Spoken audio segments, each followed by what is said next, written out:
fascinated to find out your thoughts on it. Oh, I'm dying. Excuse me. All right. Hello, everyone. Welcome once again to Editing Academy. I'm Daryl. I'm Laura. And a little mini clip. Aww. You What's that? Would you? You didn't do a little baby one.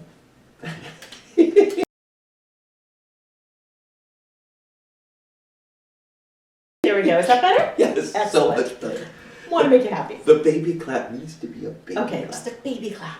All right. All right, Laura. This is your number 10. This is my number 10 of Laura's favorite movies, which is Barcelona, written and directed by Whit Stillman. Yes. Starring Taylor Nichols and Chris Eigeman and a whole bunch of other people. Maria Sorvino is in there. Mira, sorry. that's right. Mira. So this is a 1994 film. Mm-hmm. Whit Stillman probably best known for The Last Days of Disco. Was that his most popular? I think so, yeah. Okay. But he's done a ton of films, and he utilizes a lot of the same cast as his movies. Hey, my movie. Sorry! It's like, yes, I'm going to tell them all I'm going those to things. talk about Laura's number 10, because, hey. Not surprising. Okay, man. So Whit Stillman is the writer-director of Barcelona, which is the second of 3 movies in a trilogy. The third one is The Last Day of Disco. Okay. Last Days of Disco, which I like but I don't love. The first one is Metropolitan, and the second one is Barcelona. And the nickname for those 3 movies together is Doomed Bourgeois in Love. That's kind of fitting, actually. It's totally fitting. I love the first 2, and it's hard for me to decide which one was my top 10. Metropolitan is one of those Christmas movies like Die Hard and Home Alone. Got it. That takes place at Christmas, but I have to watch it every Christmas. Okay. And it's better known than Barcelona. Okay. And Barcelona I really love for a lot of reasons that I will talk about.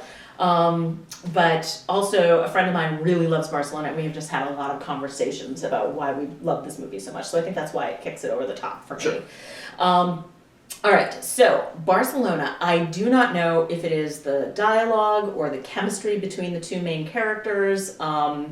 I don't know why, but I think it starts and ends with the fact that Whit Stillman is one of the smartest writers and writes the best screenplays out there of most people I've ever seen. And other than the trilogy that he did, he's also done movie Damsel in Distress with Greta Gerwig. Oh, okay. And the movie Love and Friendship, which was based on a Jane Austen story, and that's it. Huh. He has made 5 movies. Wow, okay. So I'm gonna start with the dialogue and the language before I get place to start. Yeah, before I get too far. It is just this dry, acerbic wit throughout the entire thing. You can't hear all of the great lines in this movie the first time you're reading them, the first time you're watching it, because it just goes over your head, because every line they say is funny and just doesn't hit the way you think that it will. So for instance, I'll give you a couple of my favorite lines. Is one of the guys goes, "You know how everyone at a party talks about marketing?" And the girl he's with is like, no one ever talks about marketing at a party. And then they just keep kind of going on. But one of my all-time favorite movie lines from any movie is in this one, which is when they're walking down the street and Fred says, "What do they call that thing that's above the subtext?" And Ted goes, "The text." The text. And the guy takes a beat and stops. And so it's the performance as well as it's the delivery. Okay, that's right. But they never talk about that. I think that is just one of the most fantastic lines. I'm going to get a little bit into the characters and the performances, the themes of pretentious Americans, which I think is a huge theme in this movie. But I do want to talk about one choice he made as a director, because it hits right at the beginning, which is voiceover. I usually hate voiceover. We've talked about this. Because it's usually an exposition dump, or they're telling you things that they should be showing you. At the very beginning of this movie, you hear Ted's inner voice say, "I was furious, but I tried not to show it." And he acts like a jerk, and he throws the guy's suitcase, and you can realize at that point that the voiceover is not going to be for anything but hearing Ted's thoughts, and the fact that he is a horribly unreliable narrator of what's going on, that his thoughts do not in any way match the situation that he's in, yes. And that Ted doesn't have a clue about his surroundings. And I love that is how the movie begins, is Ted's just clueless. And then we meet Fred, who basically says, "Yeah, you're going to be sick of me after one day." Both of those things are true. But I've got a bunch more to talk about, but I'm dying to hear what you think of Barcelona. I like pretty much anything that is its own thing, I've said this many, Yeah. many times, that is unique and identifiable. Mm-hmm. The language that he uses in his films is completely unique and identifiable, to the point where Kicking and Screaming, ever seen Kicking No. and Screaming? Greta Gerwig's husband, whose name I can't Noah remember. Baumbach. Yes, his first film that he did, which has a couple of the characters Yeah, from this. Same stable. Yep. In the movie. The language is similar in the way that people talk to each other, but they're kind of sometimes talking about different things, even though they're having a conversation. That it's slightly highly intellectual, but not fully. It's like you kind of pass by the intellectual idea on your way to something else. But his in particular, the language is unique language. When you hear it, you recognize that, oh, this is Walt Stillman's writing. You can tell that what's going on.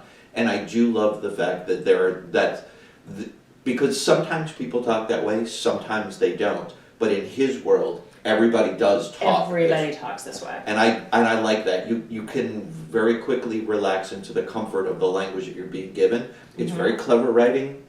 It is high art writing, I think, and you can tell that the words were crafted, and sometimes it seems like painstakingly chosen. Like, this sentence needs to be the exact perfect sentence from this person. So he probably wrote that sentence 17 different times until he found the exact way he wanted that to be done. Part of it is pacing, but part of it is also just the words that are being said.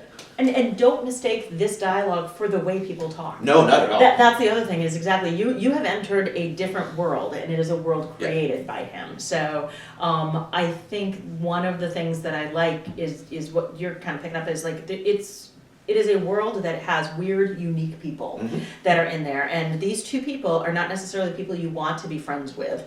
They're both, in their own ways, very pretentious. They take themselves way too seriously. They're intense in their own ways. Everybody's also, to a certain degree, challenging. Oh, like, yes. They don't just accept that however things are the way things are. They are constantly questioning things, not too deeply, but definitely not just like a surface, like, oh, I don't understand this, explain this to me. Like, it's the middle ground, and he operates very well in that middle ground. Exactly. I think like one example is Ted. He wants to be successful. He wants to be liked. He wants to have a good romantic relationship. But then he sets all of these insane rules for himself of how it's going to happen. Whether it's, either only dating plain women or using self-help career tricks to help him. He thinks everybody is out there doing it better than he is. And he wants to figure out what they know that he doesn't know. And so in doing so, he sets up these crazy rules. And Fred, we'll get to in a moment. But even the side character of Fred's boss, like every single person is so unique, but within this world, they all talk kind of to that same language. His throwaway line was, "I have no sense of humor, so he must have assumed I was serious." Like, that's fantastic. I love the way he talks about that. And then the other piece that will never not be funny, and this is completely a sight gag, was Ted dancing to Pennsylvania 65000 while reading the Bible. Is one of my favorite scenes in movies ever, because that is a unique human being that we are allowed into this world. I'm going to talk a little bit more about Whit Stillman's world and kind of what I think he's trying to build, but kind of anything about the characters of Ted and Fred themselves. My only criticism of these is that when you have such specific writing, and you're writing kind of the same way for all of your characters, the characters can kind of bleed together. It's helpful that this is not a novel, that it is actual visual, so that you can attach the language to the individual speaking. But because the language is similar, like Ted and they speak very similarly. Yes. So if you were just to read it, you would be confused sometimes as to who is actually speaking. But because it's visual, it's totally fine and it worked. But the language for all the characters is very similar because of the writing style. That's my only real criticism of it. I think that's very fair, and I do think that happens more so even for the women than for the men. I think the women are a little bit interchangeable at times. Absolutely. And even some of them look the dark-haired ones look very, very similar. It's really only Montserrat who looks different because she's the blonde. So, which is pretty interesting. You use the term a lot of, when I was in my pretentious 20s. They are in their pretentious Yes. 20s. This could not be more about white pretentious Americans Yes. out looking at other cultures and wanting nothing to do with it because they're white pretentious Americans in their 20s, and Yes. so they know everything. And I think all of that was hilarious and heartbreaking at the same time. And they both hide behind it and embrace it. Absolutely, absolutely. I think Fred is more obvious about it. He wears his uniform when he's told not to. He wants to stand out. He forces people to dance the limbo at a party that is clearly a sit-down cultural, It's a pre-party. and even like we're expressing viewpoints and ideas, and we Yeah. want to chat. We don't want to do the limbo, and this is not his culture, and he's not comfortable in it. And instead of being uncomfortable, he's going to try to make it his culture. And then does recognize his mistake by saying, well, maybe it is a little too early. Yes, which again, I love him. I love him in everything. I've loved him in everything up to, like Gilmore Girls and anything else that he wants to do. But his line delivery in this, every single line delivery, I absolutely adore. If you're living in a different culture, you can try to fight against it, and I think he does to disastrous consequences. He does. Or you can try to maybe do things the way of the culture you're living in, which I think was interesting how it ended in America at the lake with the girls eating a hamburger and being like, oh, okay, we will live an American life here in America because we're interested in your culture. Try that. Try that in Barcelona. I think the one criticism I would have is it tried to do too much. Yeah, I would agree. It's gone a little too much. It tried to do a little bit too much. It was the cousins relationship, which I thought was great as far as Whit Stillman just giving out little bites of the relationship. Like, that they are cousins who are troubled and have, kind of have issues with one another, but you don't know entirely why. Right. And you see little bites of what actually happened to their relationship and kind of see why they're totally effed up. So I liked that piece, but then you have, the relationship with women, and then the women's relationship with men, and then you have the geopolitical viewpoint of what's happening in the world, and then you have Fred gets shot. And there's a lot in this that doesn't necessarily need to be there, but I enjoyed it so much that I just forgive it its errors. That was the big thing that kind of took a left turn for me, because up until the point where he does get shot in the head, it's kind of a quirky, fun little exploration. Yeah. And then it becomes serious. This is serious now, yeah. And that didn't work. I mean, ultimately, he makes it work for the film. Yeah. But suddenly coming in like that is a little jarring. It was this one thing, now this real serious thing has happened, and he handles all of that fine, and you come back pretty quickly. Yeah. But that is something that pops its head in and takes you out for a moment. I think what it does, I agree with you. I don't love that piece, but I think what it does for me is it's like, okay, they now need to let that pretension go and let the silliness go and let all of the, the things that are important in your 20s go and be like, okay, this is now about these things and we've got to figure this out. And like Ted is, I'm going to look at the women who have actually been by my side and I'm going to actually realize who it was that I need to be with. Yeah. And so I thought that was interesting that he ends up with Aurora, which you don't... Who also is strikingly beautiful. Oh, she's quite plain, don't you think? Yeah, of course, she's gorgeous. She's absolutely gorgeous, but she's one of the women that he labeled as plain, which is insane. They're all gorgeous. But yeah, I think that he was like, okay, I've got to let these rules go. I've got to let everything go. Let's actually focus on something that is important. And in doing so, his career issues come together because he realizes his mentor is sick. He finds the right woman because he stops playing the games and he's like, oh, who's actually helping and wanting to be my partner? And kind of all of those things. And you can see also something in Fred after his injury is just kind of, there's a lot of head injuries going on, but you can see Fred after his injuries kind of letting go of some of those irritating moments and seeing what's important to him. The girl who stole from me, not so important to me. Whereas there's this other girl that's kind of nice, and I like her. They're also still maintaining kind of part of their pretentious playfulness. Oh yes. Because in that ending scene when they're at the barbecue in America, to the other guy, they were doing the same gag that was done on him.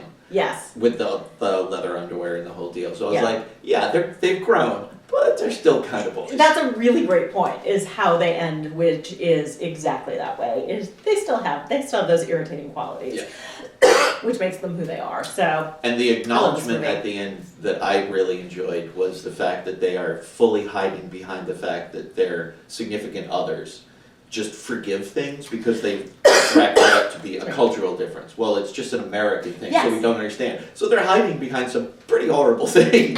absolutely, all of those irritating personality quirks that they have, Yeah. or the fact that Fred has a very fluid relationship with truth, Yeah.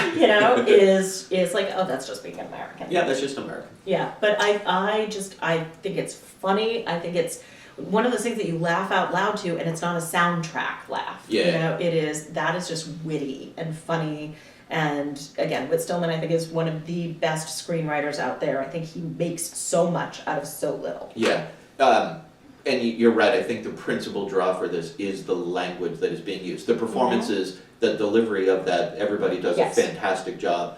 But the heart of this is the language of what is being said. Yes. Not necessarily the story that is being told.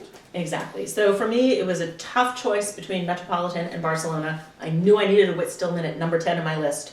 Didn't know which one, but Barcelona has the added emotional fun for me. Excellent. All right. Thank you. You're welcome. I think we're all set. Have a great day. See ya.